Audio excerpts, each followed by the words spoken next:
నిన్న వినాయక చవితి సందర్భంగా పాటల పోటీ పెట్టాం.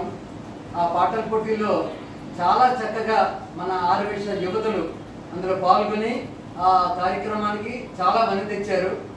అందులోని పెద్దవాళ్ళు 60 సంవత్సరాలు పైబడిన వాళ్ళు కూడా పార్టిసిపేట్ చేశారు. సూపర్ సీనియర్ సిటిజన్స్ గా 70 సంవత్సరాలు పైబడిన వాళ్ళు 5గురు పార్టిసిపేట్ చేశారు. అందులో కమల్ గారు శ్రీమతి పోసల కమల్ గారు, ఆవిడ కూడా 87 సంవత్సరాల వయసులో ఎంత చక్కగా పాడారో ఆ గ్రూప్లో మీకు పెట్టాం పాట, కావాలంటే మరోసారి కూడా పెడతాను. ఆయన గొంతుగా, ఆవిడ గారి గొంతుగా వింటే ఈరోజు ఒక సుశీల పాడుతుందా అన్నంత చక్కగా పాడారు. ఇంత పెద్ద వయసులో పాడగలిసారు అంటే వాళ్ళు ఆ అనుభవం ఆ రోజు వాళ్ళు నేర్చుకున్నప్పుడు ఆ గురువు గారు చెప్పడం, వీళ్ళు అంతా మనసు పెట్టి నేర్చుకోవడం అనేది జరిగింది. అలాగే మా అక్కగారు శ్రీమతి రేపాటి శాంతకుమారి గారు ఇంకా కమల్ గారు కలిసి కామేశ్వరరావు గురువు గారి దగ్గర నేర్చుకున్నారు. సో ఆ గురువు గారి దగ్గర నేర్చుకున్న శిష్యుల్లో వీళ్ళిద్దరే ఈరోజు మనకి మన పెద్దలుగా ఉన్నారు.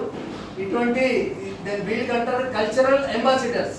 అంటే ఒక కల్చర్ ఒక జనరేషన్ నుంచి మరో జనరేషన్ తీసుకుని వెళ్ళే వ్యక్తుల్లో ఇటువంటి వ్యక్తులు మన మధ్యన ఉండడం మన ఆర్యవేశం చేసుకున్న అదృష్టం. ఇటువంటి వ్యక్తులు మన మధ్యన ఉన్నందుకు మనం అందరం చాలా గర్వంగా ఫీల్ అవుతున్నాం. ఈ రోజు ఆవిడ వచ్చి చిన్న సన్మానం చేశాము. ఈ అవకాశం మనకు దొరికినందుకు వాళ్ళ కుటుంబానికి అందరికీ మరొకసారి నా ధన్యవాదాలు తెలుసుకుంటున్నాను. మీరు ఇలాగా పచ్చగా ఉండి మీరు మీ కుటుంబానికి మీరు దీవిస్తూ వాళ్ళ వృత్తిని మీరు కళ్ళారా చూడాలని మనస్ఫూర్తిగా కోరుకుంటున్నాను. నమస్కారం.